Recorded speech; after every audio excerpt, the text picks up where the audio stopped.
ভারত সরকার এই মুহূর্তে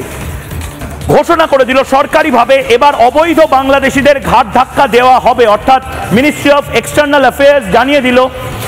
যে বাংলাদেশ সরকার দ্রুত যদি তাদের কোনো নাগরিক এখানে আটকে থাকে, যাদের ভিসা প্রবলেম আছে, সেগুলো ইন্টিমেট করুক, তাহলে তাদের ভিসা এক্সটেনশন বা ইত্যাদি নিয়ে ভাবা হবে। কিন্তু এই মুহূর্তে যারা অবৈধভাবে ভারতবর্ষে রয়েছে, যারা অবৈধ বাংলাদেশে, আবারও বলছি, যদি কোনো বাংলাদেশে এই মুহূর্তে সিনেমার কাজে আসেন,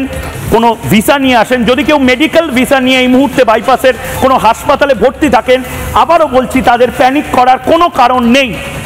যদি আপনি অবৈধ অনুপ্রবেশকারী হন, বাংলাদেশ থেকে যদি এখানে আসেন, আপনার না আছে ভিসা, না আছে কোনো কাগজ, তাহলে কাল সকালের মধ্যে থেকে এটা ভারত সরকার তার প্রত্যেকটি